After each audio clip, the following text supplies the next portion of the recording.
Would anyone like to speak?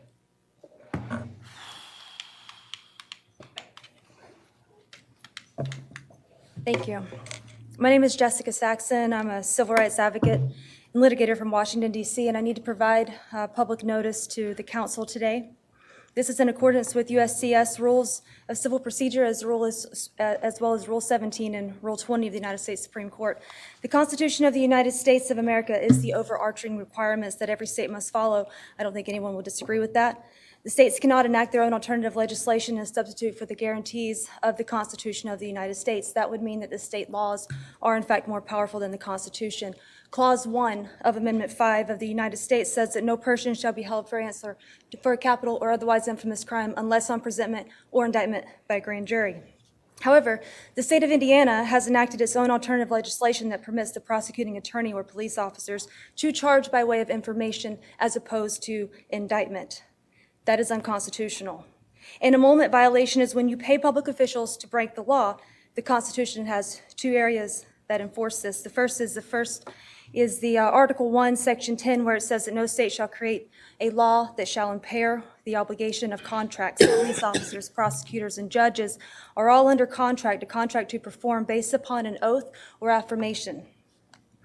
The other one is the 14th Amendment. This is the other place that you'll find the reinforcement of this issue, and that is where it says that no state shall create or enforce any law that shall abridge the privileges or the immunities of the United States citizens. The privileges and the immunities of United States citizens are at a minimum those that are enumerated within the Bill of Rights, the first 10 amendments, and they cannot be impaired.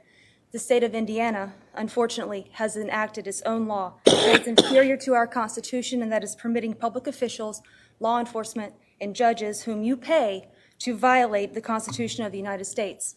As a result, there's an inordinate amount of people that are currently imprisoned across the United States. Kanawha Downing is preparing to litigate this issue at the United States Supreme Court on behalf of more than 700,000 people currently imprisoned here in America unconstitutionally. If you continue to pay people to commit a crime that is unconstitutional and unlawful. If you don't mind, I'd like to put on the record here. Thank you. For the You city can pass council. something along, but you are done speaking. Thank you. Thank you. Where can I provide this You can provide it to the clerk, please. Thank you. so much?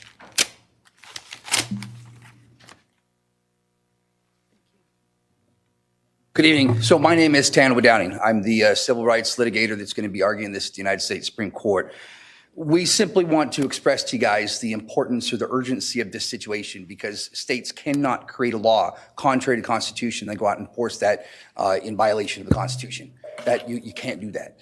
The state of Indiana has in fact enacted a law, as Ms. Saxon just stated, has in fact enacted a law that permits the prosecuting attorneys and law enforcement to go out and arrest people without having the proper charging instrument as required by the Fifth Amendment to the United States Constitution. That means that these arrests are in fact unconstitutional. I provided a notice to your Attorney General recently, as well as also to your Supreme Court justices. We are going to litigate this, but the situation right now is that we need to start informing individuals such as yourselves that are paying these individuals to break these laws, commit these crimes, and let you guys know that it's important that you guys direct them to act in a lawful, constitutional manner consistent with their obligations that are codified in the Constitution of the United States of America. If you don't pay these individuals to commit crimes, then they won't commit the crimes. And we are not trying to get anybody into trouble, but what we are saying is that the law cuts both directions.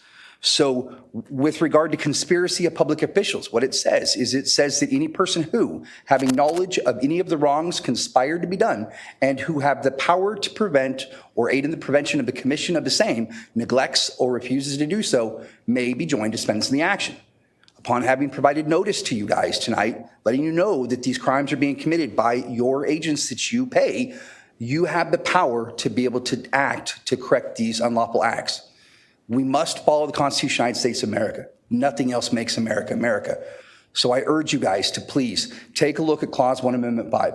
Confirm the things that we're saying, and then let's direct our public officials to act in a lawful, constitutional manner consistent with the obligations codified in the Constitution of the United States of America. I would welcome any questions that anyone might have. Thank you so much. God bless.